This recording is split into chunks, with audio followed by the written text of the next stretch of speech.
Vamos lá. O Romano BH mandou aqui, ó. Opa. O caso das Americanas não teve espaço maior na mídia por causa do dia 8. Tem cara e cheiro de fraude. Tenho certeza que tem um potencial maior de estrago na economia. O que esperar no futuro? PS, traz a Sheila Magalhães no futuro. É uma boa sugestão. Sheila Magalhães. A diretora da Band News FM.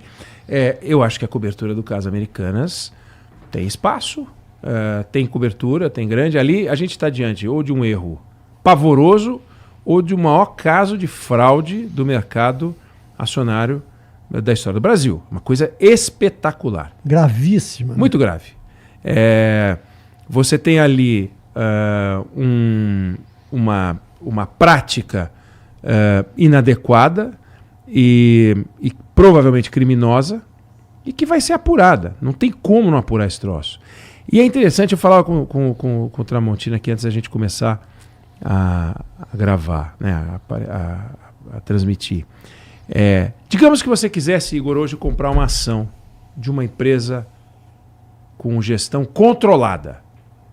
O que ela teria que ter? Um presidente e um diretor financeiro respondendo a um conselho de administração. Americanas tem. Esse conselho de administração devia ter conselheiros independentes. Ela tem. Deveria ter o conselho de administração um comitê fiscal e um conselho de auditoria. Ao contrário, conselho fiscal e um comitê de auditoria. Tem os dois. Check, check. Auditoria independente? Tem. ESG? Tem. Tudo tem. No entanto, você pode ter tudo e você pode aprontar. Por quê? Se a fraude está na cúpula, não tem o que fazer. A Petrobras tinha vários sistemas de controle. Todos os sistemas de controle. E, no entanto, deu o petrolão. Porque os diretores estavam roubando. Os diretores estavam roubando. Quando o diretor está roubando, não tem o que fazer. E conhece os caminhos. Então dá para roubar do jeito que você quiser. Na Americanas, você pega ali e você tem uma orientação da CVM clara sobre como você tem que fazer o balanço, e os caras lançaram de um jeito errado, de um jeito impróprio, que pode ter, que seguramente diminuiu o endividamento da empresa para consumo externo, aumentou o lucro, aumentou o bônus do executivo e o pagamento de dividendo dos sócios. Que coisa linda, eles só erraram a favor, eles não erraram contra. Não é assim que eles vêm. Americanas vêm a público para pedir desculpa porque nós reduzimos o lucro, a gente errou, ferramos a empresa. Isso é outra coisa, né?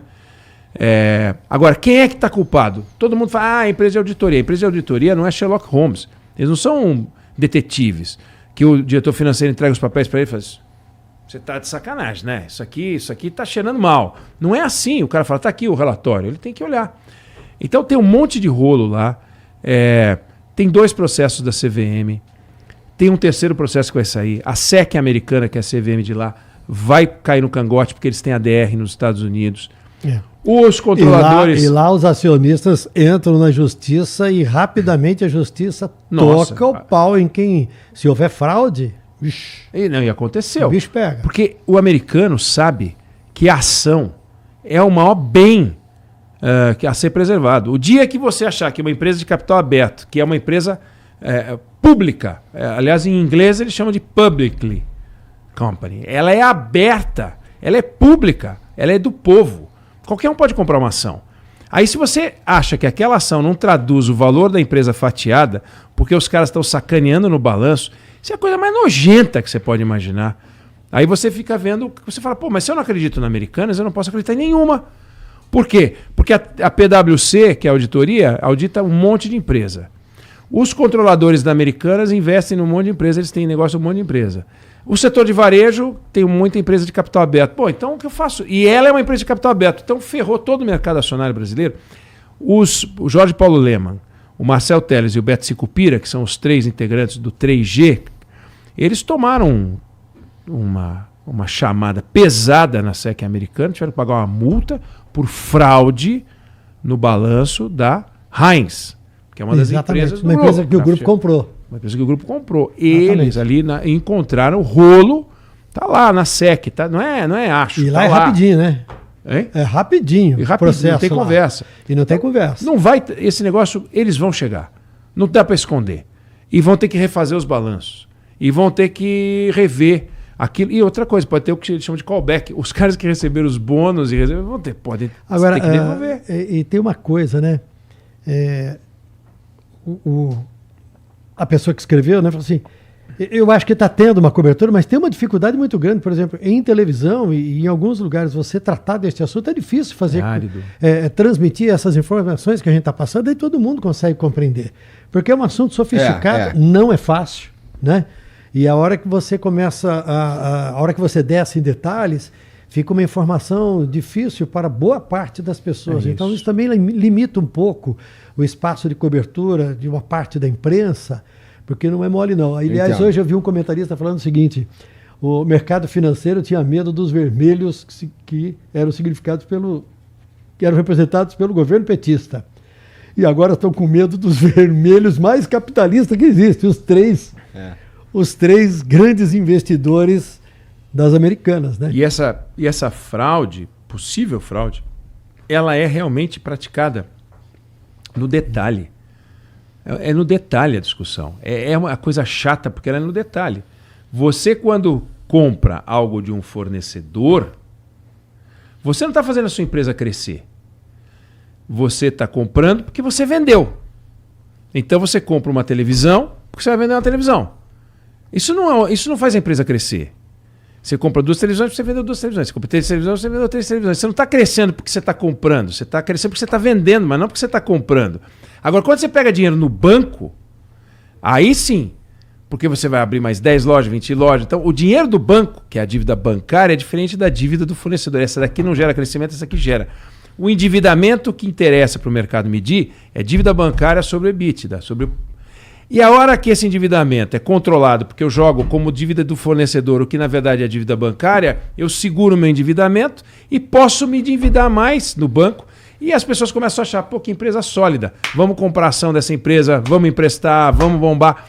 Então é um truque maroto, safado, vagabundo, e que vem sendo praticado, segundo o Sérgio Rial, que é o ex-presidente do Santander, há anos. Inclusive desde o tempo em que o trio, Lehman, Teles e Sicupira, tinham mais de 50% da companhia, porque hoje eles têm 30, 29, eles tinham mais de 50. Não é que vem de hoje e falam, estou afastado do e o Rial era presidente do Santander. Sim. E tem uma enorme dívida das americanas para o Santander. É o terceiro, né? E aí eu tenho o direito de levantar a seguinte dúvida. O Santander não sabia de nada, não percebia no balanço nenhum problema. Aí o Rial deixa a presidência do Santander, entra nas americanas e 11 dias depois fala assim, isso aqui não dá. Mas sabe de uma coisa? Então você percebe que tem um monte de dúvidas e fica difícil, porque ninguém sabe realmente o que aconteceu. Não tem como saber. E aí, para fazer a cobertura, você fica fazendo uma cobertura de dúvidas e não de afirmações e esclarecimentos. Aliás, torna tudo mais difícil. O que o Tramontina está falando é a cara do jornalismo econômico. É a pergunta. Conseguirá a empresa tal superar as dificuldades? Interrogação. Entendeu? Sairá a Argentina da crise? Que envolve da pergunta. É tudo cheio de pergunta. Esse ponto é interessante que você falou. É tudo cheio de pergunta. Quando, na verdade, é difícil você ter as respostas. É muito difícil ter as respostas.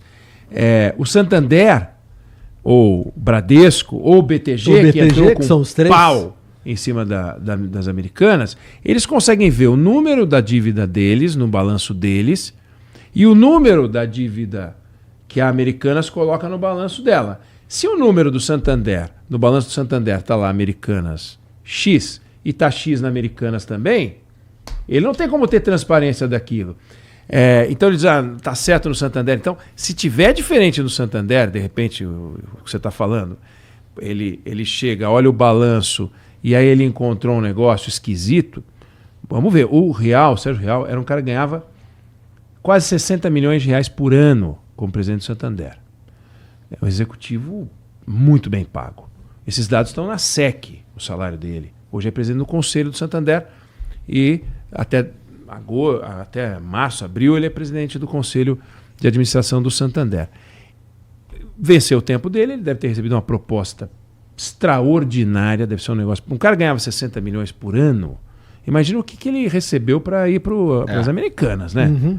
E aí, a hora que ele chega lá, ele tem muito a defender, que é a reputação dele, o patrimônio, e ele olha aquilo e fala, rapaz, o que eu faço agora? Vou sair fora. Vamos sair fora disso aqui, pô. Então essa é o que ele tem dito, é o que ele tem falado, né? Tem gente que diz, não, ele deveria ter comunicado aos acionistas, ter ficado quieto, comunicar aos acionistas e falar, vocês têm que fazer o aporte de capital. Chamar o capital, bota aí 5 bi, 6 bi, 10 bi, não expõe, porque na hora que expuser, você vai comprar nas Americanas? Você fala, não, só vou comprar nas outras, porque vai que eles não me entregam a TV. Pronto, acabou tudo, ferrou. Então, tem gente que diz que ele foi precipitado. Eu não sei se existe o crime da precipitação, mas ele protegeu, porque a hora que você entra numa empresa dela, você vira estatutário, diretor estatutário. Diretor estatutário, você responde com os seus bens. Não tem essa de meus bens são separados. Você responde com os seus bens. E uma ação trabalhista, qualquer uma ação trabalhistazinha, daqui 5 anos, 6 anos, 10 anos, tá lá você tendo que responder. É um inferno. Então acho que ele olhou e falou, quer saber? Acho que eu tô bem. Tô fora dessa bagunça aí. Fora disso aqui, cara. Bom, é isso então.